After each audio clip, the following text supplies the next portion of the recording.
Hoje é dia de contos de fadas aqui na Terra do Medo. E como vocês devem saber, aqui a gente não fala sobre aquela versão fofinha que a gente tá acostumado a ouvir desde criança. E olha, o conto de hoje é de longe o que mais me chocou quando eu soube da versão original. Hoje a gente vai conversar sobre A Bela Adormecida. Oi, eu sou a Cibele e sejam bem-vindos à Terra do Medo. Quando a gente fala de princesas da Disney, a Aurora, que é a Bela Adormecida, ela fica igual aos filhos da Adriana Bombom, esquecidos no churrasco. Até porque quando a gente lembra do filme da Disney, a gente não lembra direto da Aurora, a gente lembra da Malévola. Não é à toa que quando a gente fez aqui na Terra do Medo uma lista com os piores vilões, os que dão mais medo, ela tava nessa lista. Mas hoje o assunto não é a Malévola em si. Hoje o assunto é o conto original que, sinceramente, deixa essa vilã no chinelinho. Aproveita e deixa o like aqui no vídeo, porque é muito importante pro YouTube saber que você gosta desse tipo de conteúdo. E não esquece de conferir se você tá inscrito aqui no canal, que é muito importante também. Vamos então pro conto de hoje. No caso da Bela Adormecida, a gente não vai falar que a culpa do conto sombrio é dos irmãos Grimm. Até porque a versão bonitinha que a Disney adaptou em 1959 é justamente a versão dos irmãos Grimm. Uma princesa é amaldiçoada no dia do seu batizado por uma fada com dor de cotovelo porque ela não foi convidada pra festança. A princesa, com 16 anos, ela iria furar o dedo no fuso de uma roca e aí ela ia morrer. E a gente já falou aqui no canal por que é usado roca, por exemplo. Nesse conto é usada roca, porque não é um objeto muito familiar pra gente. A gente não conhece muito esse objeto. Eu vou deixar o link que a gente conversa mais sobre isso aqui na descrição pra você assistir depois. Mas então, uma das fadas que tinha sido sim convidada pro rolê, pra festinha, ela tenta reverter ali a situação. A Bela Adormecida, que é a princesa do castelo, ela não iria desfalecer quando ela furasse o dedo no fuso de uma roca. Ela, na verdade, iria adormecer por 100 anos e depois ia ficar tudo bem, ela ia acordar. O rei mandou queimar todas as rocas do reino pra não ter risco, pra não ter treta depois, mas mesmo assim, quando a princesa completa 16 anos de idade, o dedo dela é furado e ela entra em sono profundo. Não só ela, como todo o reino. Sobrou pra todo mundo entrou em sono profundo junto com a princesa. Daí esse feitiço só foi revertido de alguma maneira quando o príncipe, um príncipe de um reino vizinho, enfim, ele encontrou a Bela Adormecida, deu um beijo de amor verdadeiro, sem consentimento, porque ela tava dormindo, no caso, mas a partir do momento que ele deu um beijo de amor verdadeiro nela, ela acordou, tudo feliz, todo o reino acordou, e eles viveram felizes para sempre. Se você é o tipo de pessoa que já problematiza a questão do beijo sem consentimento em contos de fadas, olha, meu filho, pega seu cafezinho, que nem o meu tá aqui do meu lado, pega o seu cafezinho e aguarde, porque essa história piora, tá? Essa versão que eu acabei de contar pra vocês é a versão que a Disney pegou, vamos fazer bonitinho, Só que tem outra pessoa que eu costumo falar bastante nesse canal aqui quando o assunto é conto de fadas, que é o Charles Perrault. Ele também tem uma versão que é um pouquinho mais antiga do que a dos Grimm, e essa versão começa ali a ficar complicada a situação. Mas eu já te dou um spoiler que essa não é a pior versão, essa não é a versão mais sombria ainda da Bela Adormecida. Na versão do Perrault, é tudo muito parecido até o final. Batizado, criança, fada pistola, fuso da roca, beijo sem consentimento, felizes para sempre. Não, felizes para sempre não, é aí que o negócio muda. Depois que a princesa e o príncipe se casam, eles vão morar no castelo do príncipe, e lá a mãe do príncipe mora junto e tal. Até aí, gente, tudo tranquilo, tudo de boa. Só que a mãe do príncipe, ela é descendente de ogros. Então, o que acontece?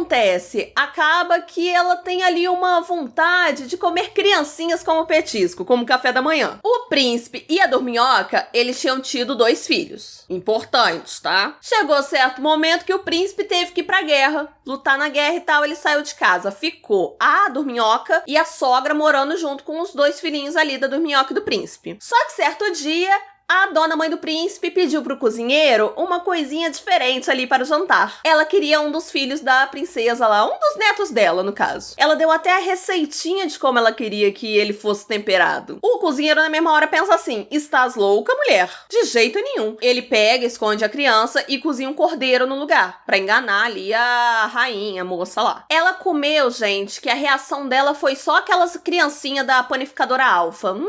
chega a manteiga derrete. Tão gostoso ela achou que ela quis repetir a dose. Dessa vez ela não queria só a outra criança, como também a própria nora dela, a princesa em questão. Só que o cozinheiro, gente, ele não quis se prestar esse papel. Ele não iria fazer isso, não. Ele novamente escondeu a princesa e o outro filhinho. E no lugar dos dois, ele cozinhou uma corça, que eu descobri lendo esse conto, que no caso é um tipo de viadinho. Eu nem sabia que corça era um bicho. Fica aí a questão também, porque Cibele na Terra do Medo também é cultura. A mulher come, ó, com sabor, sabe?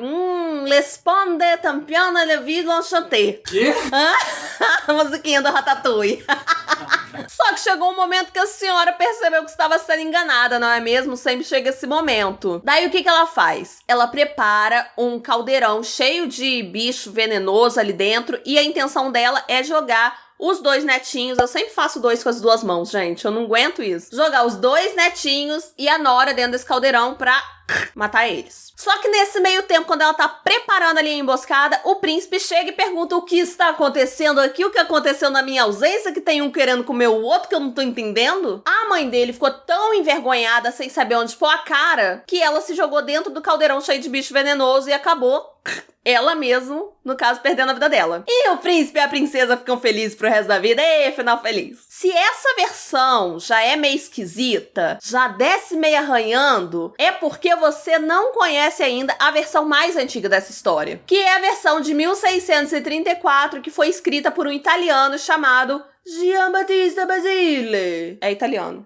Se vocês não entenderam, é o sotaque. E a história original se chama O Sol, a Lua e Thalia. Thalia, no caso, é a nossa Aurora, a princesa dorminhoca.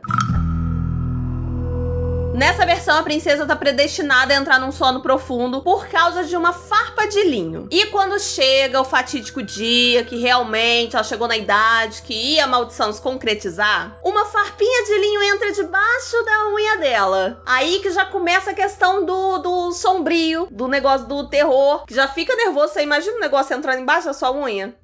Nada agradável. O pai da Thalia, que era um lorde, ele ficou desolado. Acabado. Aí o que ele fez? Ele abandonou o corpo lá da filha numa casa, abandonou lá e ela ficou lá durante anos e anos e anos. Até que um dia, um príncipe tava andando ali perto da casa que ela tava e ele encontrou a princesa lá, deitada, desfalecida, e ele ficou preocupado. Ele, nossa, que isso? Que bela menina, o que houve? Aí ele tenta acordar ela. Ele tá lá, mexe nela, ô, acorda aí pra vida, acorda pra cuspir, tá bem, não sei o que. Nada.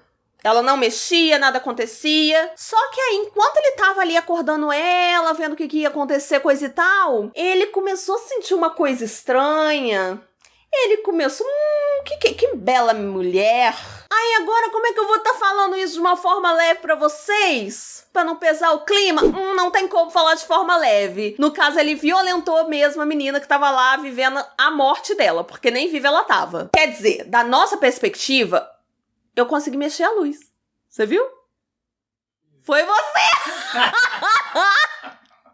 Pensei que eu tava toda afobada assim, mexendo a luz. Quer dizer, da nossa perspectiva, a gente sabe que ela não tava morta, ela tava desacordada mesmo, foi um feitiço, coisa e tal. Mas, na perspectiva do rapaz, do príncipe, que foi lá, encontrou a menina e violentou-a, ele não sabia que ela estava viva. Na verdade, ele tentou chamar ela, adoidada, a menina simplesmente não dava sinal de vida. Então, a gente já pode considerar até uma necrofilia, entendeu? Porque aí a gente tá tentando burlar o YouTube aqui, porque não pode falar isso no site. Ou seja, gente, tá difícil de defender esse cara, seja da forma que for. O cara fez ali o que ele quis, fez o que tinha que fazer e pegou as trouxinhas, os panos de bunda dele e voltou pro reino. Sem remorso. Assim, tranquilamente, voltou a viver a vida dele. E não pensou nisso durante bastante tempo. Por conta disso, a Thalia, tem um acento, então acho que é Thalia, ela acabou engravidando. E ela acabou dando à luz a gêmeos, enquanto estava em sono profundo. As crianças estavam ali,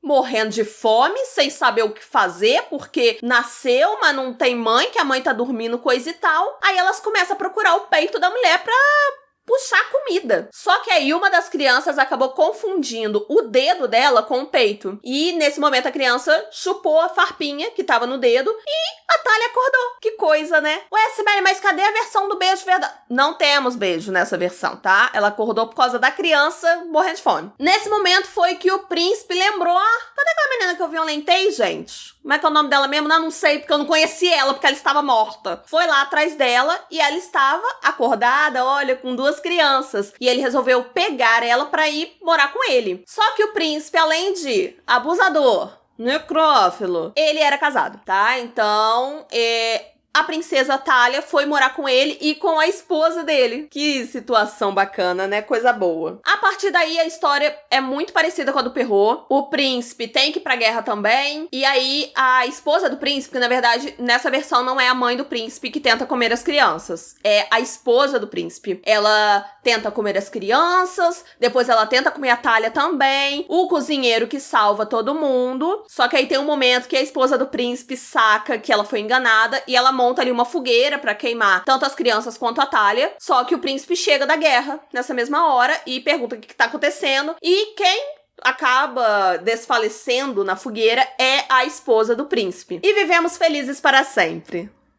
Claro, né? A considerada vilã acabou morrendo. Então, bem venceu. Só que se a gente for parar pra pensar um pouco, quem é o vilão nessa história? Claro que eu não tô falando que a esposa dele tava certa em querer devorar as crianças vivas, né? Só que se a gente parar pra pensar um pouquinho, a esposa do príncipe não é o ser mais sombrio desse conto, né? Agora, é muito louco a gente pensar que as mulheres geralmente são demonizadas nos contos de fadas. Claro que nem eu falei, eu não tô passando pano pra esposa do príncipe, porque ela queria devorar as crianças, e a mulher que não tinha nada a ver com a situação, mas é claro que o vilão acaba sendo o príncipe, que foi considerado o herói da história, que chegou pra salvar a mocinha. Como na maioria dos vídeos sobre o lado sombrio dos contos de fadas, eu fiz o roteiro desse vídeo aqui baseado nesse livro aqui, que é O Lado Sombrio dos Contos de Fadas, da Karen Hilk. E a Karen, ela fez uma pesquisa, gente, magnífica sobre esse assunto. Eu sempre tô aqui lambendo ela quando eu falo sobre esse assunto. Eu ainda quero tomar um cafezinho com ela, tudo bom? E ela traz uma reflexão muito boa relacionado a isso, de colocar as madrastas como as vilãs da história. Ela fala isso até relacionando com a Bela Adormecida mesmo.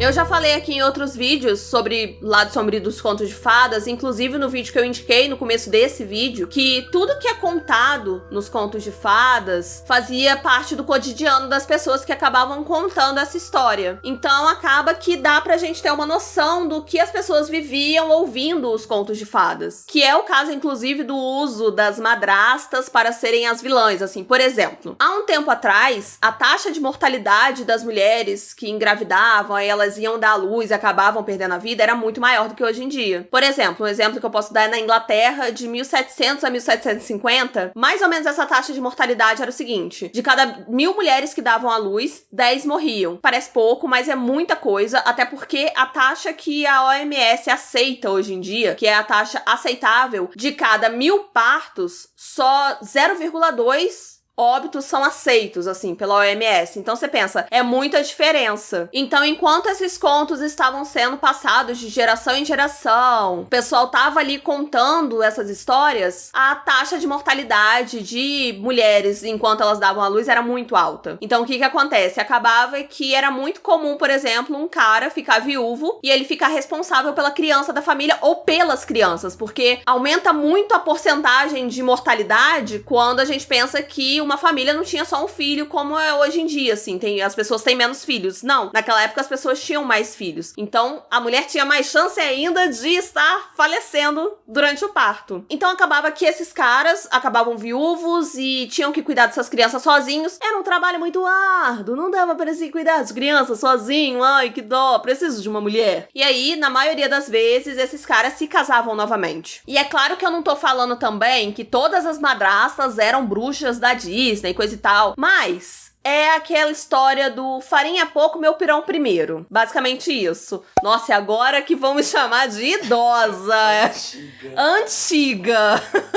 Mas era basicamente assim, num lugar em que a pobreza era muito forte, assim, atingia muitas pessoas. Se tivesse pouca comida, a madrasta ia, né, não, peraí que o meu filhinho vai comer primeiro. tá? Eu vou separar essa comida aqui. É questão de sobrevivência mesmo. Se tem um partido muito bom pra se casar, a madrasta iria priorizar as filhas biológicas. Então, isso acabava fazendo com que as enteadas, os enteados, acabassem ficando igual a Aurora e os filhos da Adriana Bombom, esquecidos no churrasco. Então, isso acaba explicando um pouco ali por que essa culpa acaba caindo pra essa mulher, porque, querendo ou não, ela vira ali meio que madrastas, né, dessas crianças, mas é uma história pra se pensar. Quando a gente lê assim pela primeira vez, a gente tem que prestar atenção que, na verdade, ou essa história não tem só um vilão, ou o vilão não é o que tá ali mais óbvio pra gente. Esse livro aqui, gente, é tudo da minha vida. Se vocês quiserem adquirir eles, eu vou deixar eles. Tem vários livros aqui na minha mão. Se vocês quiserem adquirir esse livro, eu vou deixar o link aqui na descrição pra vocês. E eu tenho uma indicação pra vocês hoje. Segura! Na quarta-feira vai sair um podcast com as minhas mamacitas, as meninas da Drag Box. Elas têm um podcast que se chama Bem Eleganza, porque elas são bem eleganza, tutupom. E a gente conversou um pouquinho sobre criação de conteúdo pro YouTube, pra internet. Eu vou deixar o link aqui na descrição também quando sair. E não esqueçam de conferir, que elas são maravilhosas. E vai conferir o canal delas também, que eu sou apaixonada por elas. Fala aqui embaixo qual o próximo conto que vocês querem que a gente traga pro lado sombrio dos contos de fadas. E se você gostou desse vídeo, assiste esse vídeo aqui que eu falei sobre o lado sombrio da Cinderela. Esse vídeo, ó, dá um sabor. Ou então, vai pra playlist de lado sombrio dos contos de fadas. Eu espero que vocês tenham gostado do vídeo. Um beijo e até a próxima. Tchau! Tchau!